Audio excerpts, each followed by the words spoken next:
Hello everyone, welcome to Glitchhikers.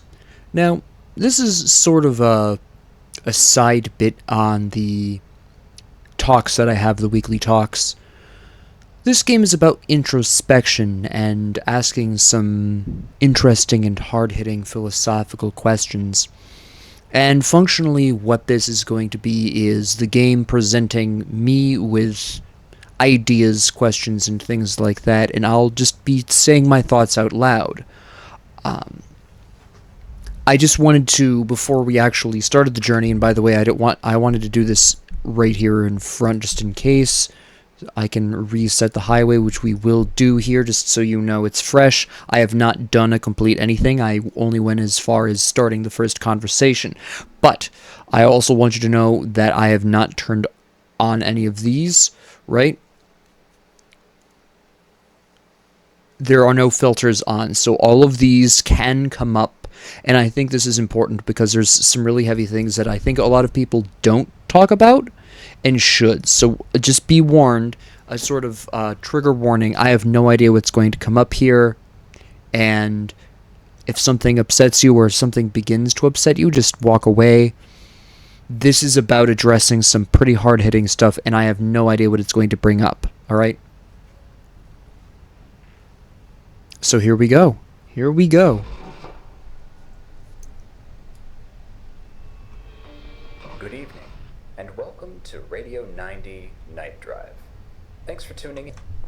The story goes that early film viewers panicked at the sight of a train rushing towards them. On the web, we navigate spaces shaped by information and data. In video games, we will our avatar bodies to weave around obstacles, and in VR, our stomachs turn at the edge of a digital cliff. We immerse ourselves in a reality on a screen, a reality that is no less real than any other. Realities within realities that sometimes tell us more about our own reality than what we think is real. And what we think is real is telling. What will your brain tell you as you drive the dark roads of reality? What truths are rushing towards you? And when the spectacle gets all too real, will you panic like the apocryphal film viewers, or drive on? With our next song, Taurus Reptiles. That is an interesting point, though. Just because something isn't physically real doesn't mean it's not itself real. Consider emotions as an example, right? Those are real, but they don't physically exist. I think I'm about to get a visitor for a conversation. I don't know why I switched lanes for that.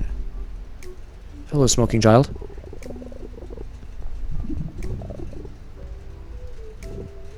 It's beginning to think it'd be hours before I got a lift from something worthy.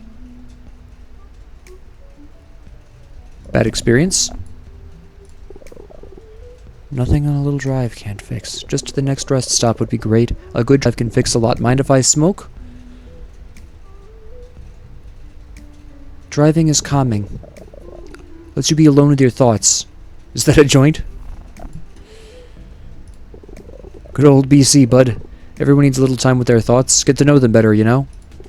They say the journey is more important than, the other thing. Why are you driving? Why am I driving? Why am I here? They're hitting me hard right off the top, which is kind of what I came here for. I don't have a reason. I really don't have a reason here. No reason, really. I'm not here for anything spiritual. I'm not looking for anything in particular. No reason? That I find hard to believe. There may not always be a reason in the universe, but there usually is for ourselves. When I was a kid, we had a cabin out on one of the islands. At night, you could see thousands of stars. It was so bright you didn't need a flashlight. I gave them all names. Atticus and Caesar, Garuda and Saul. They fought each other in wars of my making. Alliances formed and were broken. Explosions burst across the sky. I was a god to them. These are not responses I would normally say, but that's actually the point.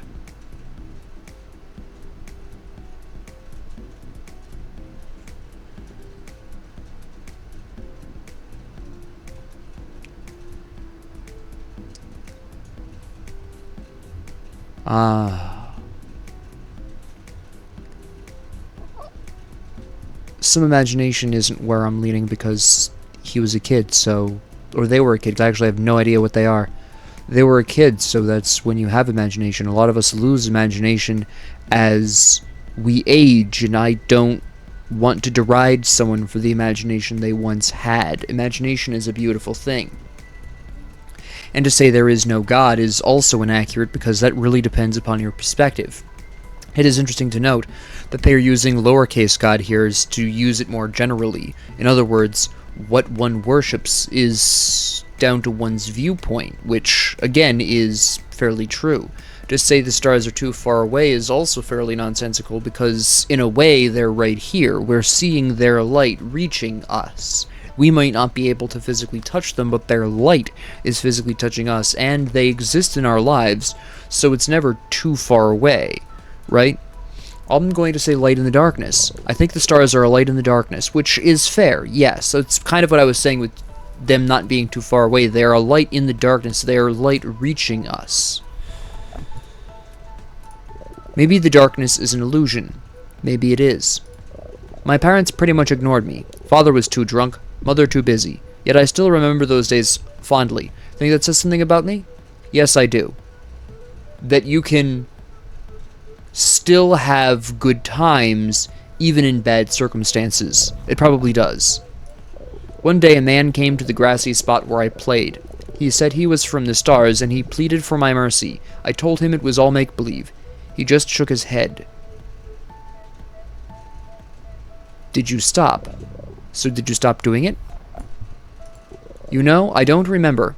I guess I must have. I never saw him again. Too bad I was never really a kid. Thanks for the lift. That was very interesting. That was very interesting indeed. It says a lot about me, I think, that I went for the practical answer. There are light in the darkness. But the darkness... You are Oh. you. But who you are can change. With time. With choices. What actions do you take around others? Strangers. Friends. Family. Lovers. Do you ever go back? Can you? Is there a you that is you? Our perspective and behavior is always reinforced by the continuity of now. Common thoughts and consistent actions shape our personality like tire tracks worn in a muddy road. Each time we drive that road, the route gets deeper. But with time, with effort, we can forsake old roads in favor of new ones, form new grooves, forge new neural pathways, and who we are can travel to wild new places. Travel now. With our next song, Salix Alba. That's true. People can change. It's the older you get, the harder it gets to change, though. I have noticed this, personally. It's something a lot of people say, but it's something I've felt. I'm completely different now than I was 5 years ago, and who I was 5 years ago is completely different to who I was 10 years ago. I've gotten not quite bitter, I would say. I've become more disillusioned, less lively, I would say. I would say I don't believe anymore in a variety of things. What's this? What is that?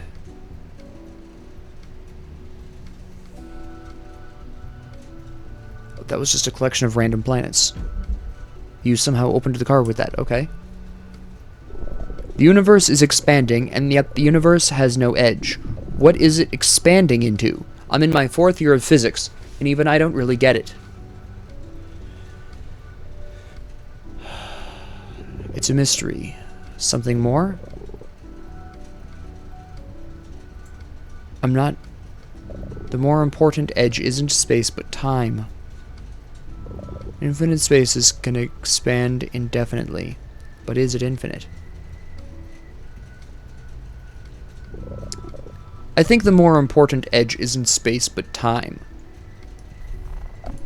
We aren't affected by the expansion of space. It can expand infinitely all at once, assuming that's even true. It's an idea that's actually, interestingly enough, been called into question a little bit recently, but it's also not really relevant. It's not important to know. It doesn't matter. Time is significantly more important because time affects all of us personally, but equally. And it affects us in different ways. Time is affecting me differently at right now because of a combination of my age, where I am in my life, etc., various factors, than it is affecting you right now. It's a completely different effect. How time affects children is totally different how it affects teenagers, or adults, or the elderly. It's just as arbitrary a boundary, and time is so limited, right?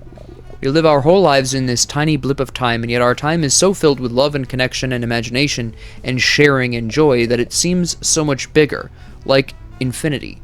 That can be true, but then this is also a fairly positive spin. There's also lives and times which are filled with quite the opposite: hatred and isolation and greed and anger, right? There are good times and bad times, and it's important to be aware of that. That it's not all just one or the other. When you're having good times, appreciate them, because the good times aren't going to last forever. But when you're having a bad time, keep going forward, because on the same token, the bad times will also not last forever, even if it may seem like it at the moment. See, the thing is, I don't really need to get it. There's like 300 billion stars in our galaxy alone, and billions more galaxies out there. Our little single planet doesn't matter a bit in it at all. And yet, it's still wonderful, don't you think?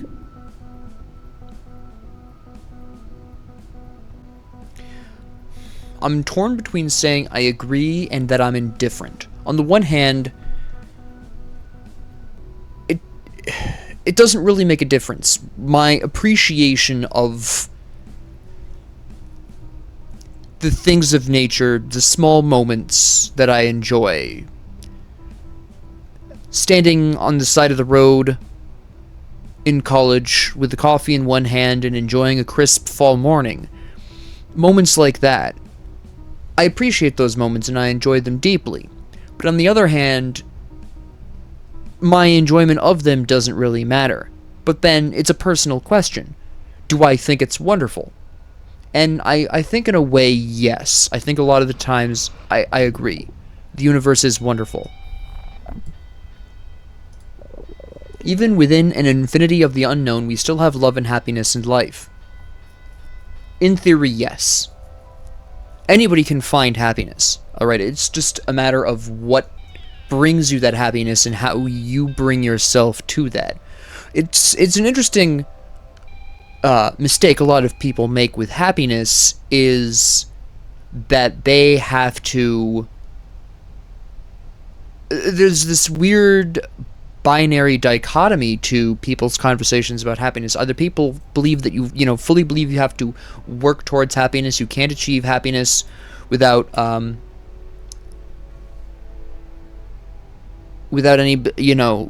ability to work. You have to work to be happy. But then there's also those people who believe that happiness comes to them just by itself and they don't have to do anything, right? There's the two ideas, when really it's a combination of the two. You can find happiness with some effort of your own. It's not going to come to you by itself, but just putting in the effort alone is also not going to bring you happiness. It's a combination of the two things, right? In all the crazy infinity that is our existence, in all the vastness of understanding we still lack, there's this amazing thing that is consciousness. Carl Sagan once said that since we are a part of the universe, consciousness allows the universe to know itself. That's beautiful. Basically, this... I've heard of this before from Carl Sagan because I'm a fan of his. The basic idea here, to put it down into non-philosophical terms, the way I read it at least, I should probably put that disclaimer on this, is that, you know how everyone when people talk about their own view and everything, for example, the simulation theory, right? The idea that this is all a simulation. Well, that relies on the idea that the universe exists because we do, basically.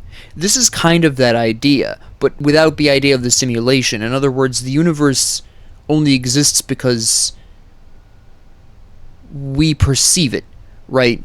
Without our perception, the universe wouldn't technically exist because there would be nothing to perceive the universe, so to speak, right? It is through us that the universe is able to be perceived and therefore to be able to perceive itself, because of course we are part of the universe. Even if we are infinitesimally small in the universe, we are still a part of the universe. So we are sort of the eyes of the universe from at least our perspective. We are a perspective of the universe. If there are other alien species out there, they are other perspectives of the universe. But if there aren't, then we're the only one. One day in the lab, we were doing chemistry experiments, right? Just a simple grade school exercise of burning different substances to see the colors they produce, like fireworks. Magnesium, copper, strontium, lithium. Science and art come together. My lab partner was this girl I didn't know, but she caught my eye right away. Her energy and enthusiasm were so beautiful. We talked about different kinds of stars and the heat death of the universe, and the nature of entropy. It was the start of something wonderful. Love is temporary, no matter how you look at it. Even if you fall in love with someone and love them for your whole life, you eventually both die, and maybe there's an afterlife, and maybe there is not. And if there is no guarantee that love as we perceive it exists in that afterlife. So I would have to say, regardless of how long you love someone, at the end of the day, it's still temporary. Love, like all beautiful things, is temporary. We went away the next day, far away, to a little world of our own, floating amongst nebulae and white dwarfs and undiscovered planets. Her sense of humor was dry. Sometimes I didn't even know if she was joking. She said the most absurd things, how she wanted to die in the heart of a star. I said she'd burn up long before she got close, and she looked at me like it was a challenge. We laughed and cried together, helped each other through tough times, family and friends and our own minds. The way she looked at me, a little smile in her eyes. The way she could rattle off chemical equations and the constructions of molecules. She drew them in her sleep, and I'd watch her eyelids flutter gently, the rise and fall of her chest, the tendons in her arms. We watched the fireworks together on New Year's, rattling off the compounds used, the balance of heat and luminosity, then flew off into the sky through the lingering smoke. We were together 6 months before it flamed out, too intense for us to keep it up, but it was beautiful while it lasted. I will always love those days. Love is an amazing thing. It's what it's all about. Connecting with other people like that. The universe knowing itself. I'm going to see my new girlfriend now, just outside the city. No matter what humans do, the sun will inevitably grow and consume this planet. One day this solar system will die. It's just going to happen. But what a wonderful thing to be a part of in the meantime. And that is the interesting thing. Just because something is temporary doesn't mean you shouldn't experience it, that it shouldn't have existed, or that it's worthless. That was a little different. Ever wonder why the night sky is black, even though there is nowhere you could look that doesn't eventually have a star? Shouldn't it be full of light? And scientists say the average color of the universe is beige. There are stars above you even in the day, and they are watching. Seat backs and tray tables is up next. Which is fine. I don't mind the stars watching me. On the road and have a lovely drive. But back to the point I was talking about earlier with the temporary things. Everything is temporary. Everything. As he just mentioned, eventually the planet is going to be burned out by the sun, right? It doesn't matter what we do. The planet itself is temporary. The sun is temporary. That will burn out and explode as well at some point, right? So, it's fine if it's temporary, as long as it's good. Hello. Hold on, just going to pull up GPS.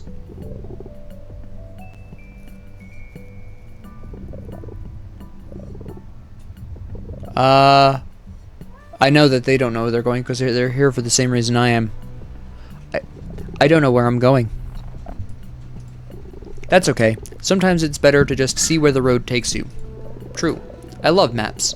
I like knowing where I'm going, but mostly I love understanding the context of where I am.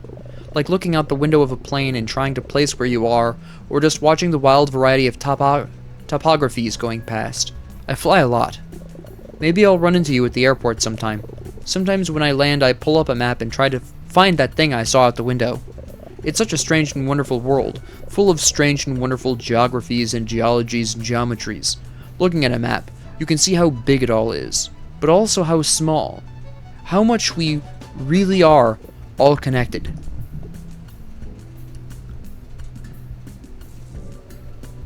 I don't think we are all... in a way, we are all connected, but I don't think it's as much as they say. It's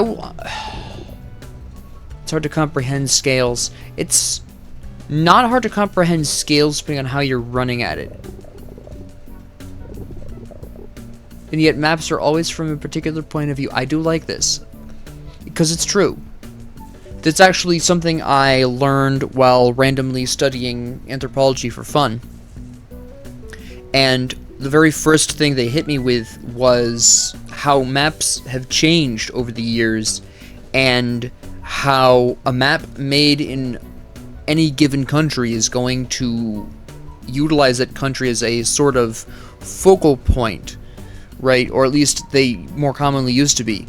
And how the size of certain countries can change depending on who's making the map. It's very interesting. Look into the history of map making. It's very interesting.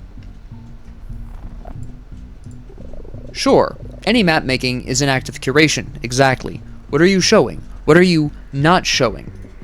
Of course, maps are imperfect. You can't just translate the surface of a sphere to a flat plane. You have to skew something, and the choice of map projection makes a big difference. The most traditional ones keep lines of latitude and longitude parallel to make ocean voyages easier, but they make Africa look small compared to its real size. It's 14 times bigger than Greenland, you know, but you wouldn't know it looking at some maps. You doing a lot of ocean crossings these days?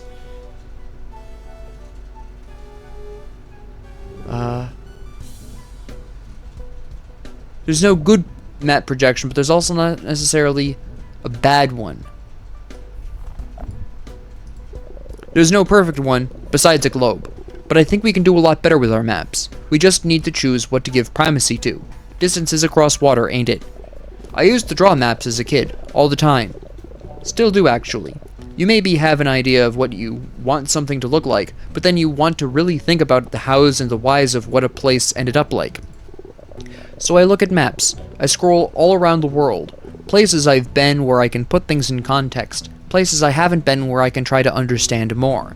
Design something that feels real, or let a slip of the pen inspire some imagined history. You ever think about stuff like that? Yeah. I do.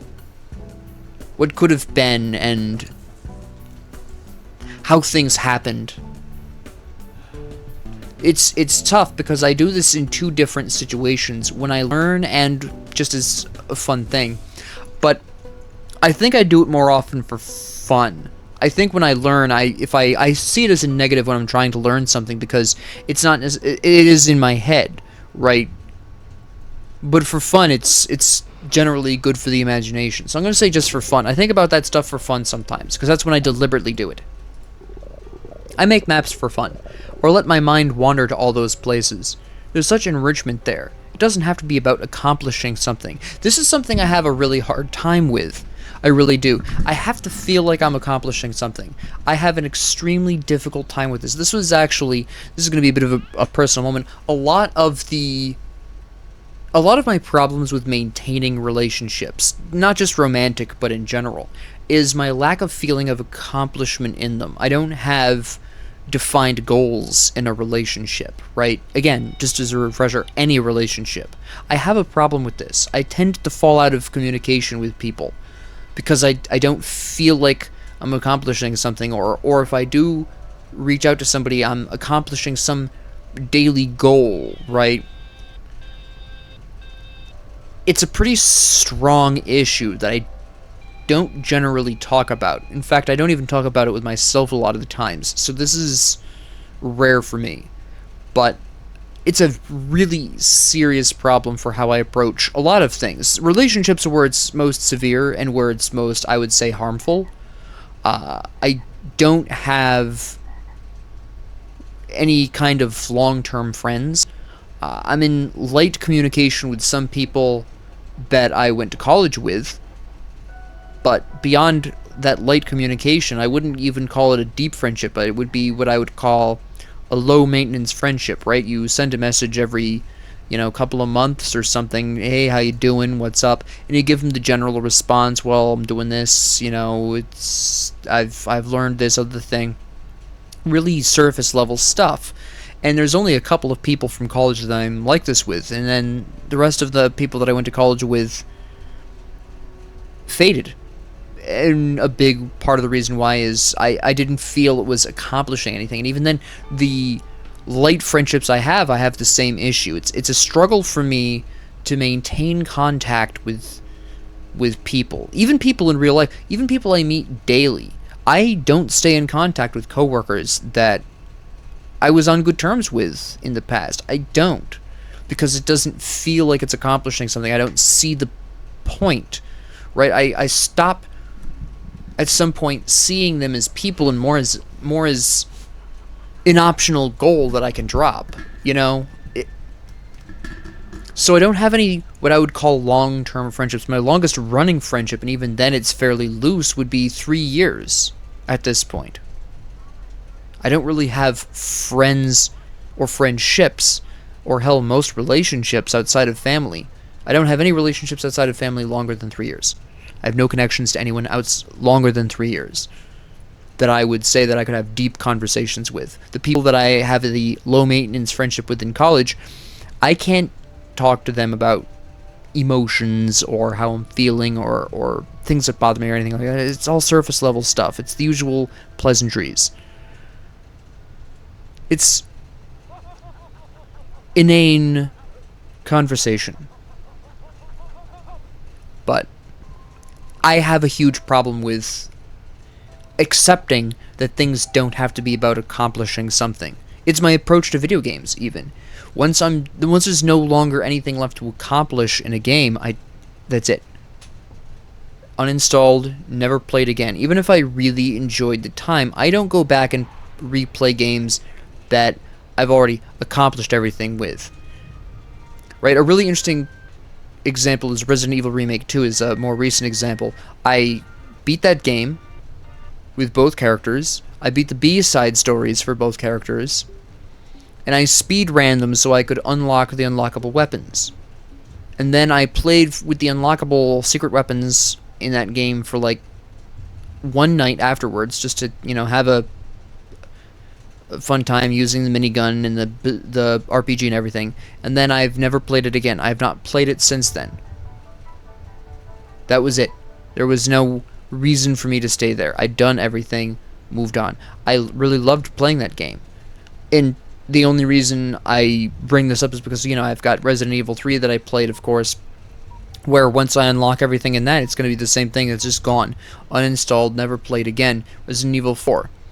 As much as I love playing that game, same thing, right?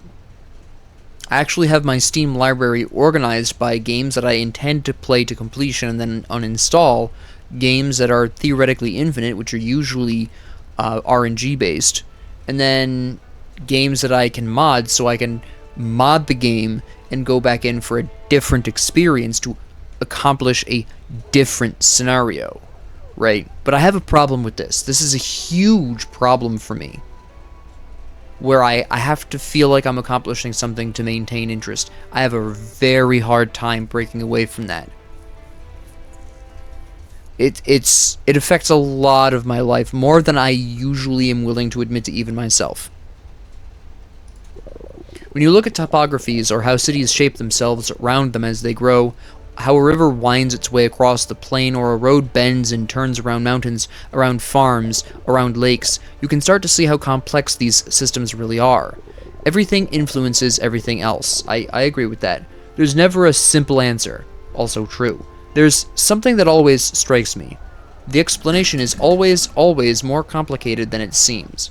Systems affecting other systems in a complex dance of time. It's always more complicated than it seems. Sometimes it's simple. Sometimes there are simple explanations. The history of those simple explanations might be complicated, but sometimes there are simple explanations. You can boil something down to its core causes, maybe, look for answers that address the broadest questions, and sometimes you have to, but it's never perfect. Something gets left out. I suppose that's true. There's a connectedness that maps unveil. You see how systems affect one another, and you see the highways that connect cities, and the roads that connect houses, and you see how we're all connected to each other too. You can see how big it all is, but also how small. A global community with global problems that we can only solve together. But globalization can be too big too. We lose sight of the individual, and I think that's something a lot of people mean when they say the internet is bad. This is what they mean. The internet has connected us all into a homogeneous group of people. Online, all people talk the same, because it's all through the same text. There might be mild differences in grammar, word usage, etc., but generally speaking, thanks to the magic of autocorrect, we all sound the same online. Right? You aren't a person, you're words on a screen at that point. One day I'll talk about this more, but I just wanted to kind of point out that yes, the individual is often lost nowadays, due to the internet, due to globalization. Right? People don't talk about this, but there are a lot of people from India, genuine bona fide Indian people. I don't want this, to be misunderstood as I'm talking about Native Americans or anything like that, in case that's how you picture them or whatever. I don't know how old you might be as a listener, or, how ingrained in child American culture is, which is terribly racist against Native Americans, but that's a different conversation for a different day. I'm talking about Indians, people from India, just to be really clear. Tons of them are getting onto the internet nowadays. And you don't know how many are on the internet because they sound, through text, the same as everyone else. Alright? You can't tell the difference from where somebody's from online. They have to tell you, and you have to be able and willing to believe them. Right? And I made that disclaimer about specifically talking about Indians as in people from India. Again, that's part of the losing sight of the individual, right? That's why a lot of people make such a stink about racism online, which you, at surface level, don't understand, right? It doesn't make sense, because, again, in line with the ideas that I just talked about, where everyone is the same online, to bring up race seems odd, but then you can bring up race and you can also lose it, right? It's harder today to be an individual because you're going to get sucked into the masses, and one of the ways people identify themselves and try to be themselves is through their race. So attacking a race, even if it's not that person's actual race, is going to upset a lot of people because somewhere someone is willing to do the same for theirs, right? And that's taking away that so hard to find individuality that people have. There are people who are rightfully proud of their cultural backgrounds. Native Americans, Indian, European, African, Chinese, Japanese, whatever it is. All cultures, all cultural backgrounds have done good and bad things. But in order to maintain individuality, to grasp desperately that individuality, a lot of people go right to the parts of them that are immediately visually identifiable. their race, their presentation, their appearance, right? And I wanted to highlight that really quick because it's part of how people see themselves as individuals, and that gets, again, lost so easily. We lose sight of the fact that one size doesn't fit all. Yes, which is the main problem right now with, I would say, societies. We are trying to do a one-size-fits-all, right? We are trying to do that in large part. I know a lot of people like talk about, oh, the special snowflake and everything. Not really true. There's a lot of standardization.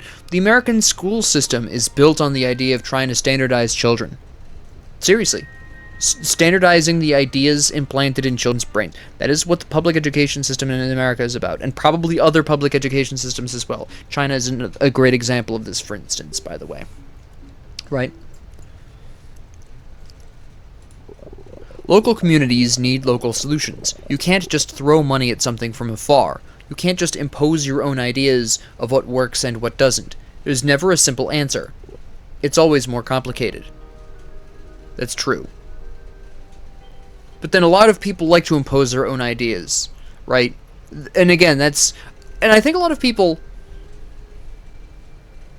are correct on a lot of things about that, but going back to the individuality thing, I think one of the reasons why people are so insistent on implementing their ideas of what is good and what is bad is because, again, that's them trying to achieve individuality in a world where it's becoming increasingly harder to do that, right? That's why people are so willing to die on really weird hills. It's because even if they're wrong, even if they're provably wrong, it's their idea. It's part of who they are. But going back to the conversation about, are you the same you as you were before? A lot of people people are inherently afraid of change. Okay, I don't know why. It's just part of humanity's problems. People, almost entirely, don't like or are afraid of change. That includes within ourselves. There's a phrase that people can change, and then there's the opposite phrase, people never change. People do change, but they just don't necessarily do so willingly. They don't necessarily want to change. They're afraid of change. We can't help but change. Everything around us is changing. We're changing. Our minds are changing. The environment around us is changing all the time. Everything is changing all the time, including us. But a lot of people are afraid of that change. They try to deny that change. So even if you prove someone's idea wrong, they'll stick to the idea, not because they still think it's right, because they know it isn't. They just don't want to admit they're wrong, because the original idea they identify with themselves, and they don't want to change. They don't want to change their mind just in face the facts, even though the facts can prove it, right? And so we get in the car, and we drive, and we contemplate, and we see how we're all connected, and we try to understand the context of where we are. Yeah, I don't have any context for where I am. I'm happy where I am. I'm getting some exciting... I'm going to be getting some exciting opportunities next year. I'm going to be in a really good place next year. I'm comfortable. I have everything, well, most everything that I could want, and the rest of what I want will come with time. But I have no context. I'm just kind of here. It's why I'm here. I have no context, really. I guess you could say that this whole time I've been searching for context. I just didn't know it then. 40 minutes ago. You just leave like that? Okay.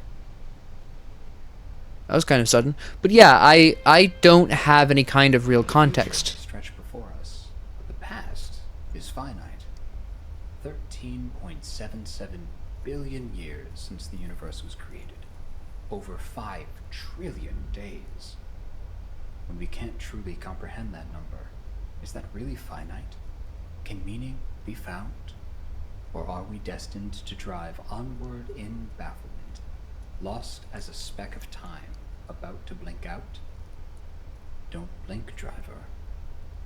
Find Me on a Whim is up next. Well, I can't help when I blink in this. But I think you can both have meaning and be baffled. I don't think the two have to be mutually exclusive. It really depends on what your meaning is. If your meaning is knowing what you're doing next, then yeah, I think the two can't coexist. But, I mean, I have meaning in my life. I'm not going to detail that because I think that gives the game away too much. That's a little more of me than I feel comfortable sharing at this time. But I have meaning, okay? But I'm also baffled. I have no idea what's next, and I, again, have no real context. I have meaning, but I have no context, and the lack of context baffles me. I've got no idea where I'm going. Well, I have some idea. Let me rephrase that. I have some idea where I'm going, but how I get there, I'm not sure. I know where I want to be. I know where I'm going to be approximately in a year. Like I said, next year I'm going to have not context. My meaning won't have changed. I won't have any more context, but I'll be where I wanted to be. But there's no real context for that other than I wanted to be there, which that depends on whether or not you consider that context, which I don't personally. I don't have some kind of greater purpose in my life as far as I've ever personally felt, right?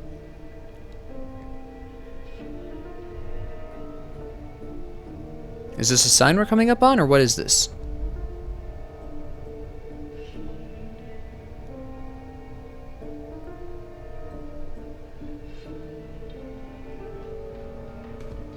Yeah, that's a sign. Alright.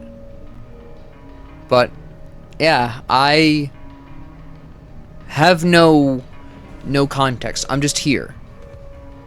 I'm just doing what I want to do and breathing, basically. That's about what I can sum it up as. There's no greater, I guess, intention here, right? It's just kind of how it is. Is that a person? Yeah. There we go. Hello. Nice cat. Ah, just look at that perfect road. A winding strip of infinite potential that we're riding ever forward on, as if being pushed by an endless unseen wave. Take your pick of metaphors. Such a mundane form of travel in many ways, ubiquitous in this time and place. We are a generationless generation, driving through the desert of the real. That is true. Driving like this is something my grandparents did. The car looked different, but they did it. My parents. I did it. And the next generation can expect to have similar experiences. Driving like this at night on the road. This reminds me actually of when I would drive back home from late night classes at college. I would drive down the highway to my parents' house, because I lived with them obviously in college. Since they were a half-hour drive by highway away from my college. So, you know, if I had late-night classes, 7:30, 8 o'clock, 9 o'clock even, sometimes, I would drive back home very much looking like this. I didn't have giant power lines on the left there, but earlier with the forests on both sides, that was absolutely right, exactly what I would drive down. Just, you know, a 2-lane highway, sometimes 3-lane highway, just half an hour driving in the dark, just like this. And that's something everyone experiences if they drive at some point. It's a matter of time. Maybe it's for your job. Maybe you live a city over and you drive home at night after your job, right? Maybe it was in college like me. I don't know. Maybe it's to visit friends. Maybe you only have this drive on the weekend, or the occasional weekend. We all have this at some point. And again, the next generation can expect to do so as well. And I say the next generation specifically because I don't expect or intend to have any children myself. It's not something I'm into. It's not something I care about. It's not important to me, and it's something I actively avoid, right? But a structured path from here to there, and yet not so mundane, really. In fact, it is full of structured meaning, and consequently power.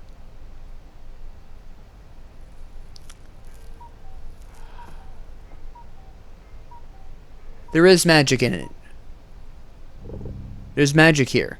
I could go with symbolism. No, because that's appreciating the symbolism. I think it's more than that. There is magic on the highway. If you've ever driven down a highway at night like this, you know what I mean. It's a surreal kind of beautiful experience. I'm glad it stirs something in you. There's magic everywhere you go. That sounds trite, but what I mean is, you bring the magic with you, through your perception of it. Damn, that's not better. Foremost, I am a student of a particular craft, the art of shaping structures. Structures of all kinds, the structures of buildings, but also structures of landscapes, of music, of stories, and of structures that structure other structures. As highways and cars dominated your world and journeys, architecture changed to adapt. Roadside architecture, outsized buildings angled to be seen in full as you speed past them, with towering signs and sweeping roofs designed to follow the eye of the passing traveler, which is true. You see them all the time. Sprawling strip malls, shaped to remain in view for as long as possible, with vast parking lots to welcome the masses, each happy modern citizen with their own vehicle. There's none of that here. Which is fine, I suppose, a change of pace. Similar but unfamiliar. The way we travel shapes the structures of the landscapes around us.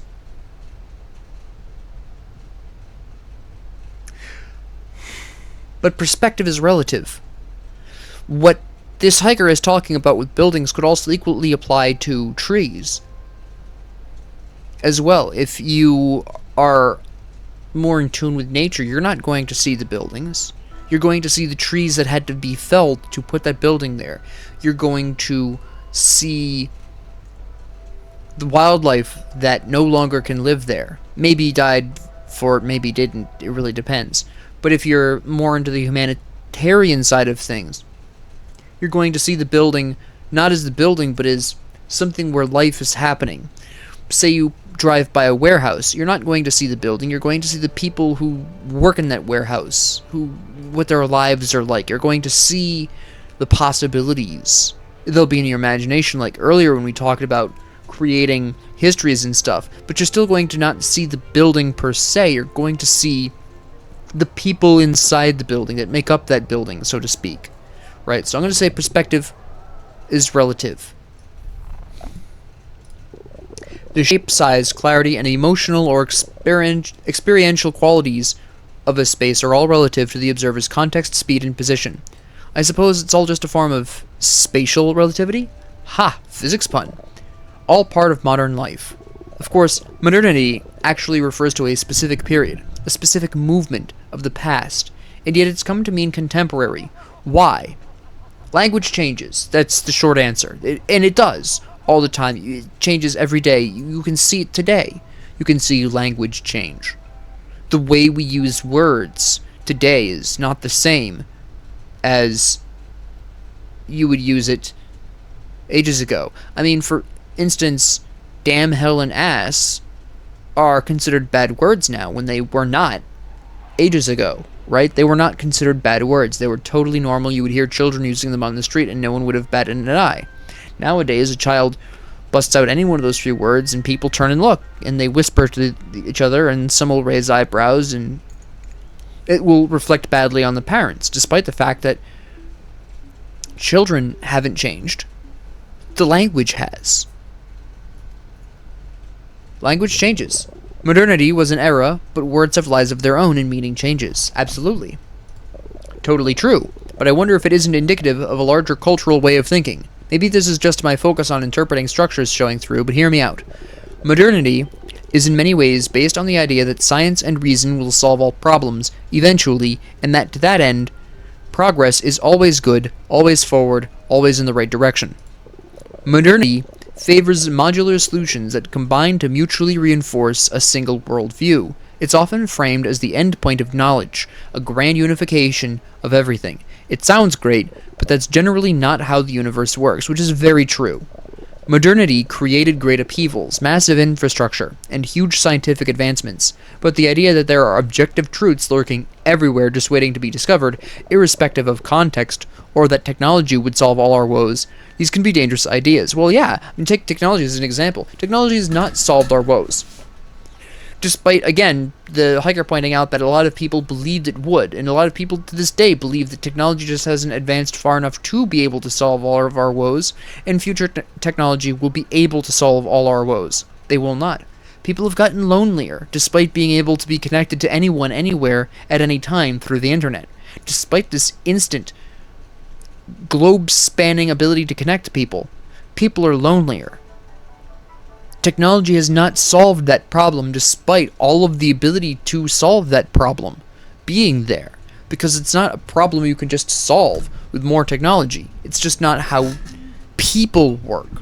We're missing out on the body language, being able to look into somebody's eyes. We're missing the empathetic feeling of other people's emotions by these same facial expressions and body languages, but also through their hand gestures and their vibe, so to speak. You can feel all of this. You can see all of this in a personal conversation, a face-to-face conversation, a real-life, physical, face-to-face conversation. Some people claim that you can achieve the same thing nowadays with, say, video chats and whatever, but you can't. The video chat might glitch and you miss a movement. Micro-expression, to steal a modern term, a micro-expression might be missed because the camera wasn't good enough to pick that up, that slight change. The pixels didn't align correctly, or maybe a gesture happens and you misunderstand it because it looks different on a camera than it would in real life. It's not the same. Technology has not solved this, right? So now I can't speak. So post-modernity came and said, to hugely paraphrase, we have to be careful. Context is important, especially for those outside traditional power structures. Progress isn't always positive. It's dangerous to oversimplify. It is dangerous to oversimplify. Seems right. Post-modernity seems like the right way forward. I'm not going to say necessarily that.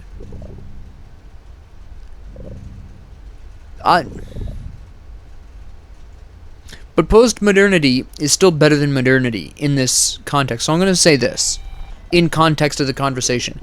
True to postmodern principles, I'd like to complicate this notion of forward because it's a deeply modernist way to frame things. Why is forward the direction to go at all? For that matter, why continue on this line? Why not branch off into the forest along mycelial networks? Obviously, let's stick to the road for now, but I'm just saying. Much of this was discussed only within the walls of the academy, and even there, the uptake was far from universal. Some of these ideas trickled out through popular media, or resonated with insights, developed within the subculture and praxis of the marginalized seeking escape from the crushing wave of so-called progress. This is true. Progress for one does not necessarily mean progress for all. Right? And progress for one person might be a reduction of process for another. Or sometimes one can become better by going backwards. For example, I've become significantly more pessimistic as I've grown older. You could say that if I were to go backwards and become more hopeful like I was when I was younger, when I was a child or a teenager, a child specifically, I wasn't exactly a hopeful teenager either. But anyways, for me to progress in my ability to hope and believe in things in general, I would need to go backwards for that. I would need to remember what it was like to be a child and remember the hope that I had as a child, and that's not technically progress, not in the way that traditionally is considered progress, right? We've supposedly been living in a postmodern world for decades, and yet look at the billionaires, boy geniuses, and tech giants applying data-driven pseudoscience and logic to solve all our problems using innovation and disruption. Yeah, nothing's changed. It's the same. In some ways, you could even say it's gotten worse, that there are more billionaires manipulating more aspects of society and government, that people are more willing to believe lies. Any investigation, any honest investigation into Elon Musk, which is clearly what they're referencing here, is going to reveal that there is a lot less truth in the popular version of his story than you'd think. Look into Elon Musk's history, unbiasedly. If you hate him, leave it aside. If you like him, leave it aside. Look into his history. It's very disillusioning. I used to be an Elon Musk fan, and now I'm not, right? But yeah, we have all of this innovation that's being promised and is in fact even happening, but it's not changing anything. Revolutionary promises sans revolution. Meanwhile, their algorithms shape our lives while leaving many behind, and their massive resource use leaves the planet burning. They build over top of the old structures of the internet, like modernists bulldozing historic town centers. Very apt, very true. It's all just the wave of modernity pushing us along still, but offering little meaning. Mired in aging dogma, our contemporary really is modern. But to understand that, you need the footnotes, caveats, critiques, refigurations, addendums, and remixes left to us by post-modernity. No matter what, we can't let ourselves be stuck. We can get out of this wave and find others to ride. We just need to find the courage to turn the wheel. I dream of revolution or need a new revolution.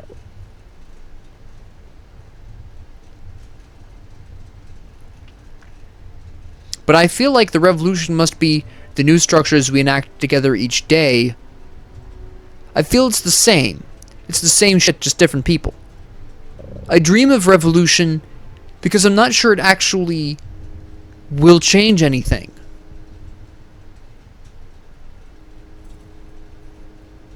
It can, potentially, but then again, it can also make things worse. Change can happen with revolution, but it's not necessarily always good. That's why I don't want to say revolution is dangerous, because it can be good or it can be bad. But to say we need a new revolution is just the same as saying we just need to usurp who's already in power, which changes nothing. I dream of revolution because I'm not sure how to approach the problem. I know things need to change, but there's problems. And maybe revolution's a solution, but then maybe it isn't, and I don't have enough knowledge on that, or enough ideas. Maybe I don't have enough courage. I don't know. I'm just unsure.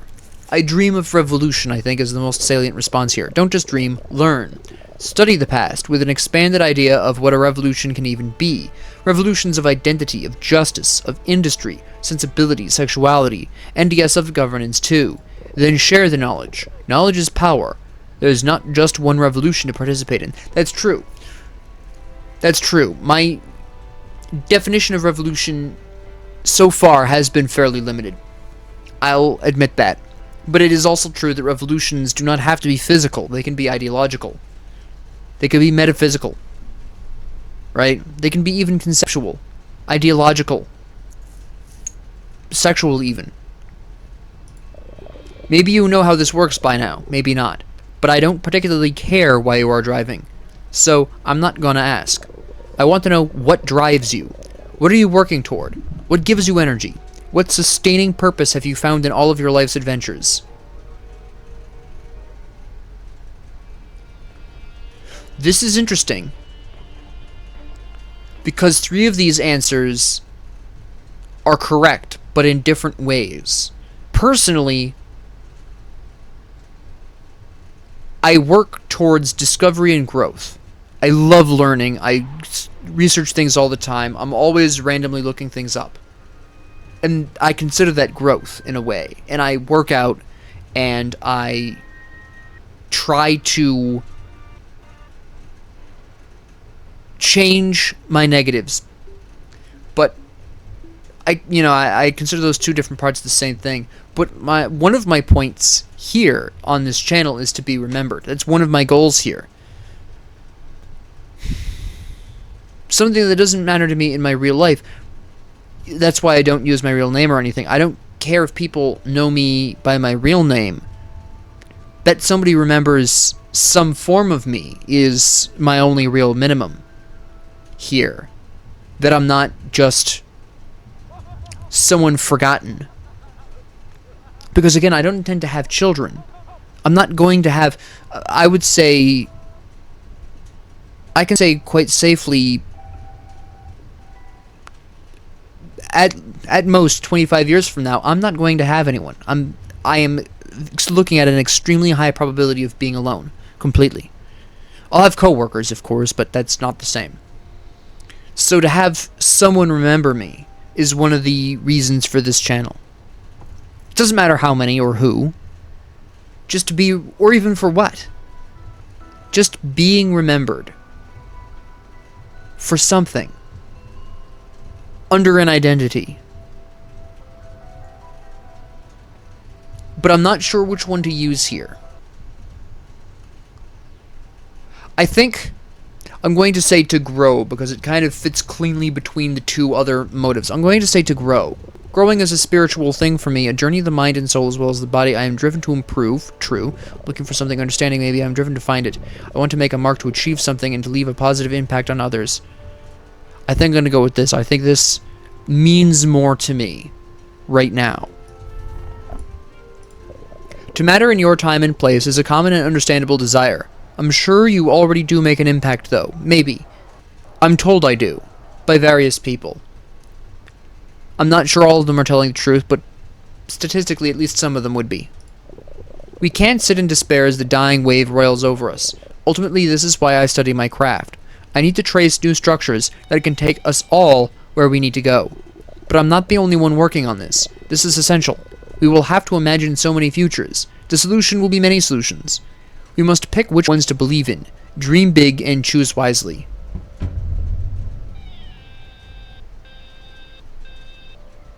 And then we have another radio message.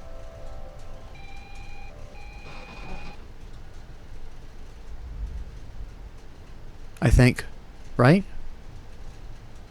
We should.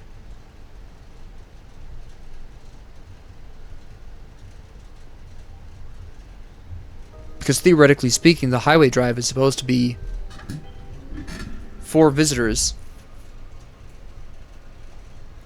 But I'm not seeing anything happen. We'll give it a minute. But this has been very interesting. I don't normally record things like this, but I wanted to record this one because I wanted to be able to talk to myself out loud. I was aware that this game was about introspection going into it. And changes are happening in my life currently, and will continue to happen for quite some time. Mostly positive changes, but it's been chaotic, and as you can tell from my schedule, my uploading schedule, but it's been chaotic, and I just wanted to think about myself and talk to myself about myself.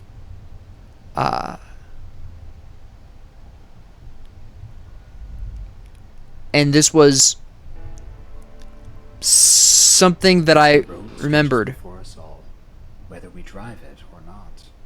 Where does it lead you? Do you have a destination in mind, or is the future a mystery? Does that ribbon of highway disappear in darkness, or is there a light that guides you? Is life taking you on a journey, or do you set your own path? We all have a path to follow or forge. It intersects with others, stoplights and mergers and exits. Sometimes it stretches for miles alone. But we're not alone, are we, driver? No matter what we might tell ourselves. Now count back with me, driver. 5, 4, 3, 2, 1. Welcome back. This has been Radio 90 Night Drive. Travel safely. Good night. The city.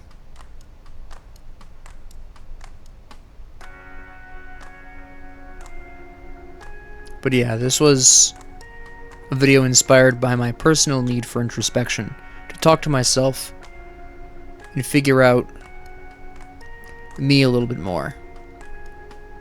At a time when things are very much in flux in my life. For reasons I'm not going to get into because that's pretty personal, but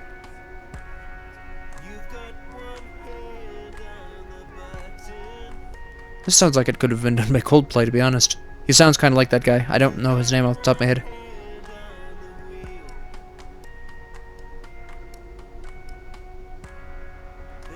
I don't know how long this song goes on.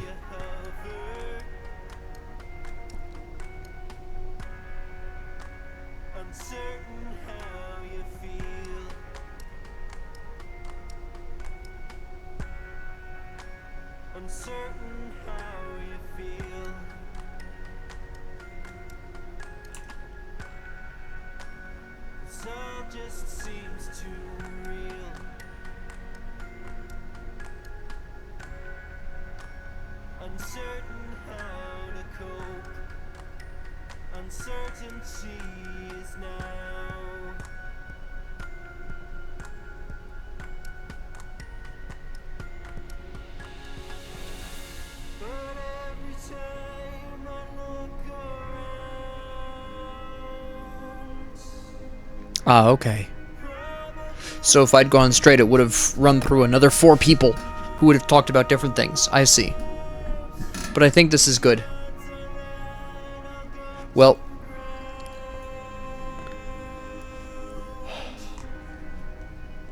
this was good. I'm sweating now.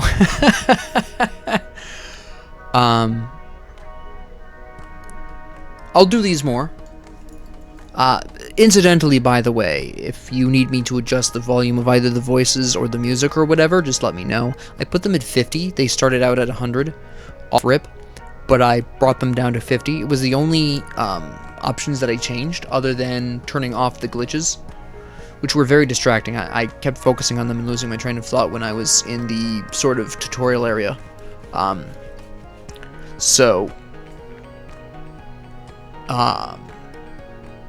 Yeah, if you liked this, please like and subscribe. If you didn't, please ignore me. And if you have any comments, questions, concerns, ideas, suggestions, or requests, please leave them down in the comment section below. And thank you all very much for joining me, and have a great 24 hours.